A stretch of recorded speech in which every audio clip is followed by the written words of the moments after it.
diha sa paanyag sa atong Dios sa katahom sa adlaw nga iyang ipasinati kanato karon.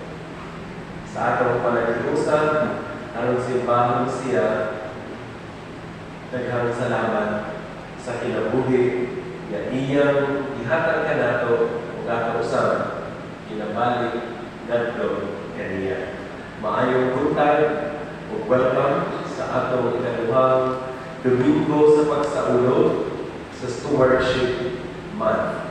Ini nga Domingo atong ginasaulo ang Theological Sunday.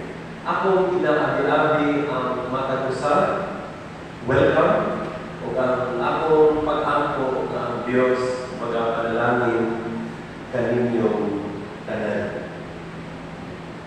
Atong ikalipay sa pag-abi-abi ang tanan na nagasaulog sa ilahang mga special na celebration sa kinabuhi. Ilabi na ang magasaulog sa ilahang birthday ni Ini na simana. Ini nga adlaw, November 10, birthday ni Jerica Muniez, birthday usab ni Mrs. Luz Castrense, karong 13, Marvin John Lumbuan, 23, kang 14, kang Darlene Lumbuan. So sila ang magasaulog niini nga semana sa ilahang mga birthdays. Basit aduna usab ang nagasaulog silang birthday niini nga semana, ayan wala na to na appeal sa atong listahan. Ako gina-extend ang atong greetings kaninyong tanan.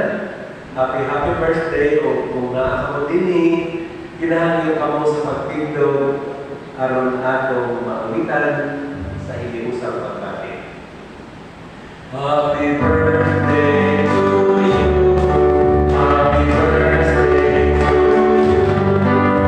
Happy birthday, happy birthday. Happy birthday to you.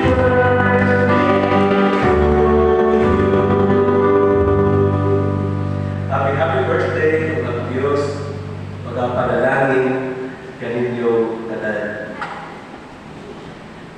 Human sa atong pagsimba karon, atong ginahangyo ang Church Council Officers sa pagpabiling alang sa ato ang meeting aron tastaron ang kasaulugan sa atong annual Thanksgiving.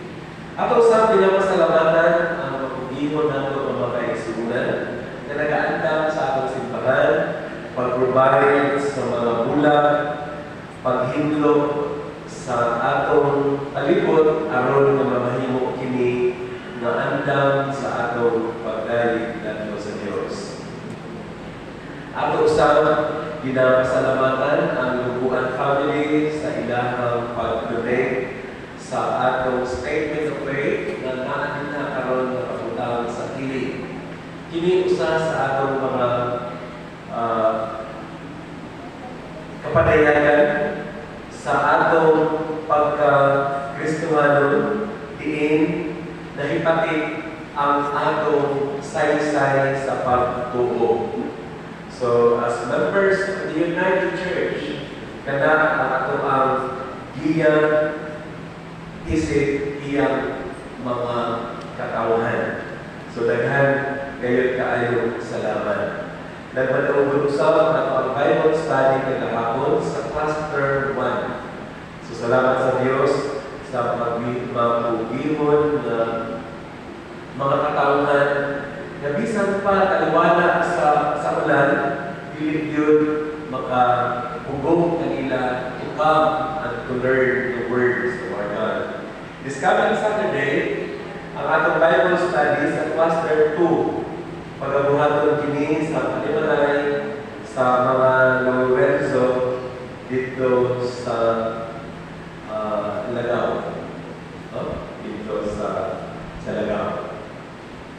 Usa ginawag na to ang tanan, yung salmon kayo, join sa atong mga pagtuon. Bisan pa sa atong midweek prayer meeting sa tanan natong mga kaligawon ato kayo kini nga ginahalad sa Dios uban sa iyang pagpanalangin kanatong tanan. Sa tanan ana sa kaltian, sa tanan nagaatubang sa daghan nga mga challenges, ako lamang kayo ginuguman na ang Ginoo atong kauman. Siya ang atong puso, magpadayon kita na magpupod ngadto kaniya. Let us then unite our hearts and spirits as we worship our God.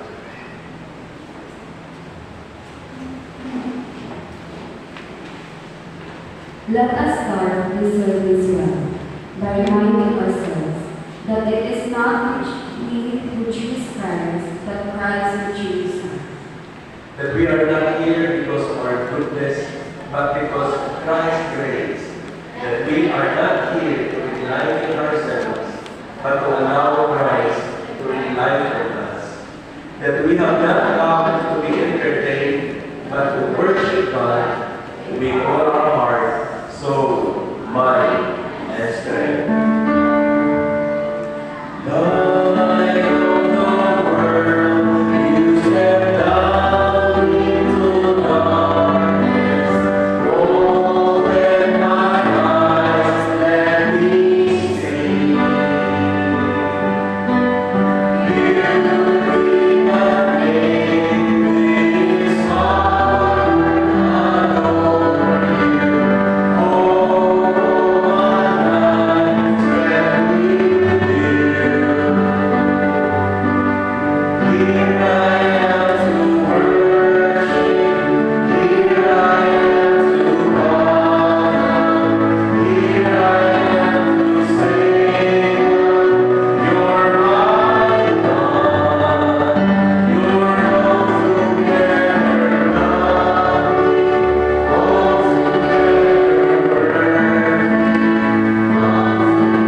Bless your servant.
strength, and love, while we persist in falling short of God's glory, love, and hope for us.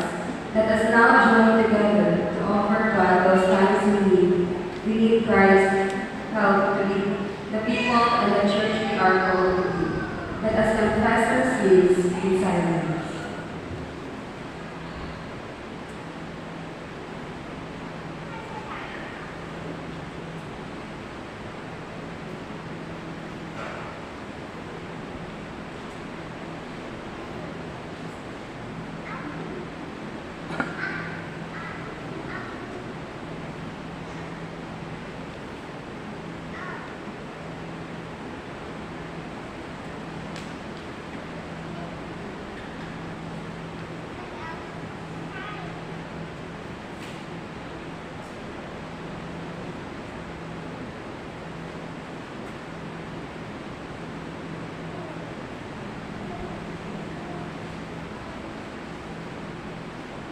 Our God has examined our hearts.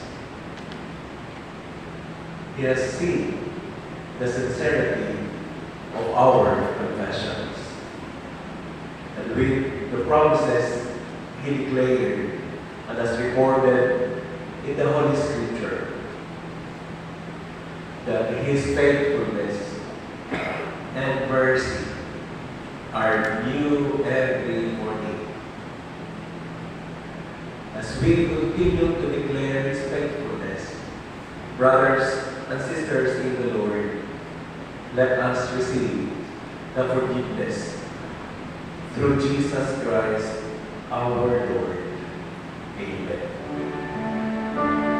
Thank you, Lord, for saving my soul. Thank you, Lord, for making me whole. Thank you, Lord, for giving to us thy great salvation, so rich and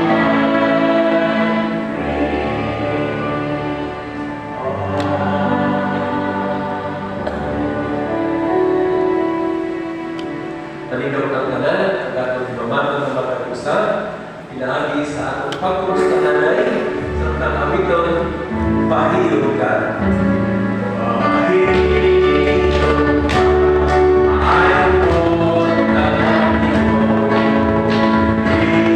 ikas, ang kamot sa ito, lahat sa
walay laging matapis nga higayon, kundi ang pagluhod sa imong mga tubangan, ang pag-ampo o pagtugyan kanino sa tanan. Nahibalo ka kung unsa ang among mga paningkamot, mga paginahanglan. Nahibalo sa ikaw kung unsa ang among mga kakuyagon sa makakadlaw na tanan.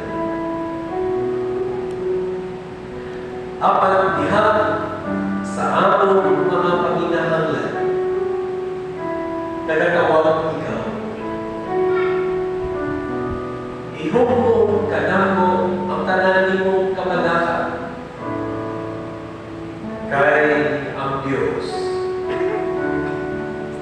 anda nga maminaw kanimo. Igsoon atong giulod karon ang balahanong presensya sa atong Diyos.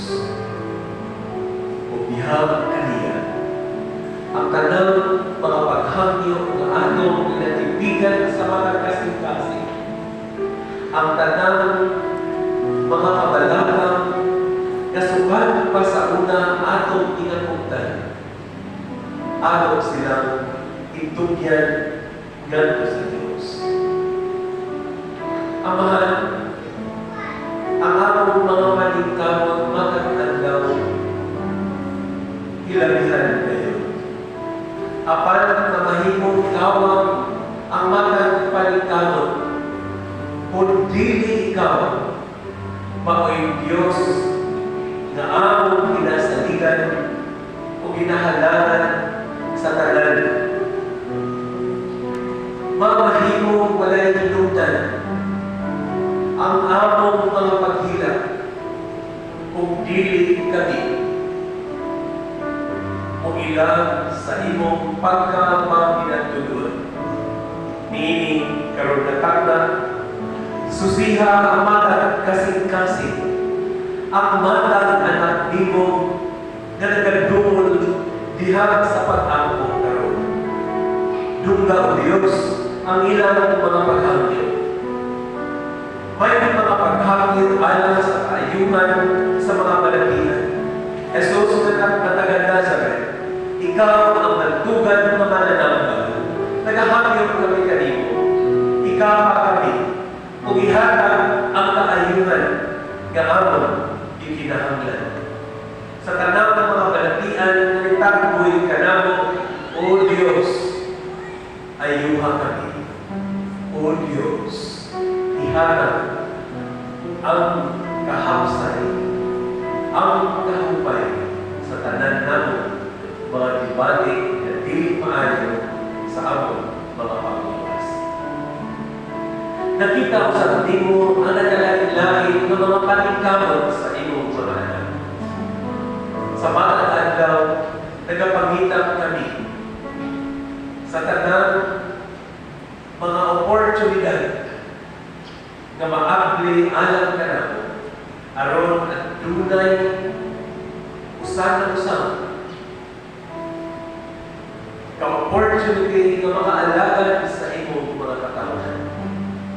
Maluluyod na Diyos, inaampo na mo bisan pa ang paningkamot sa tibuong iglesia, sa matang individual, gikan sa among mga trabaho sa matang alaw, sa mga pagpalinda, sa tanan bisan pa sa mga hatcheries, sa mga tindahan na imong gina-entrust, sa tanan ng mga drivers, sa tanan ng mga paningkamot sa ilang mga negosyo, gikan diha o Diyos, among pinahalan kanimo.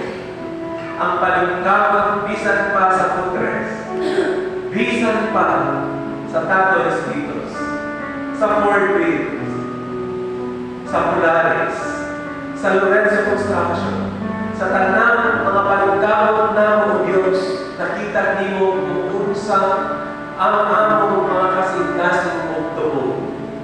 Busang ginatugyan namo kanimo ang tanan namo Bisan pa ang mga nagasakulog sa ilang mga birthdays, hindi kasimana. Ikaw, O Diyos, ang mga panalangin kanila. Ikaw sa iyong katakos, magalugway sa ilang mga kinabuhi, ug ang ilang mga paningkam, dili kayo mamahimo tao. Ipahilayo kami sa mga kagalaman. Ipaiway kami sa mga hinanaling kamatayon, ug ang among kinabuhi, imong pagkakamiton, aron padayon na makapangalagan sa daghang imong mga kaunan. Panalangin ang tibok nimong iglesia, ang tanang kasimbahanan sa tibok kalibutan, diin imong gitawang aron makasangyaw sa imong mga bulong. Duga ang Diyos, ang tanang mga paghagyo o panalangin ang matang kinabuhi sa imong mga kapatid. Diha sa among mga estudyante, sa ilang pagpangandam alang sa ilang mga bulaton, mga examinations, sa tanan ng Diyos na ilang talingkamot, ikaw ang mga panalangin kanila. Duga ang among mga paghagyo, ug ang tanan, among kayo, pinahalan kanino, pinahagalaman sa ngalan sa Ginoong Hesukristo, among manluluwas. Amen. Kumbaya, Lord, kumbaya. Kumbaya, Lord, kumbaya. Kumbaya, Lord, kumbaya.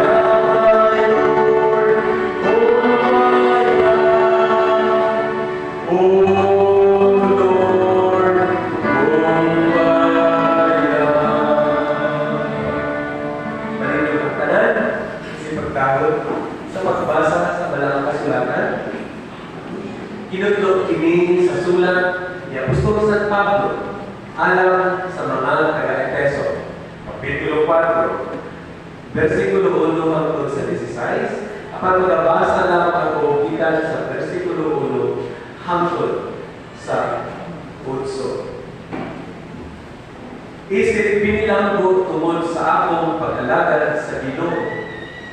Nagahangyo ako kaninyo sa pagkinabuhi na angay sa mga tinawag sa Diyos. Pagmapalusan kamo, ug himuan na malamo ang inyong kasing-kasing. Paghigugmaay, pagpinasayoan, o pagpailog kamo sa kakulangon sa usap-usap.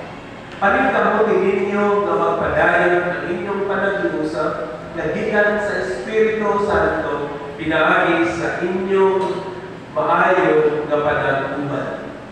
Kahit ikaw na mga tutuo, usa lang kalawas, ug may usa lang ka Espiritu Santo na nagapuyo kanato.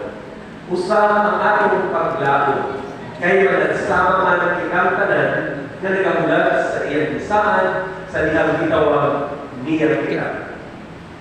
May usa kita ka Dios, usa ka pagtuo o usa ka bautismo. May usa lang kita ka Dios o siya mao ang amahan sa tanan. Siya ang naghari, nagalihok o nagapuyo kanatong tanan. Apan bisan usa kita kalawas, may nagkalain-lain kita ng mga buluhaton. Kanihatag ni Kristo sa tagsa-tagsa kanato, sumala sa iyang pagbuo. Sama sa ginaingon sa kasulatan, sa dihang kayang siya natin sa langit, daghan ng mga binihag ang iyang hidala. Kung yatagan niya, kung nagkalain-lain na mga gasa ang mga tao. Ang Ginoo sa iyang tugma, pagkapadalangin sa mga pulong na atong nalubo. Ang balik ulang malayapan, ang pulong sa Diyos ang balik ulang malayapan, ang pulong sa Diyos mulong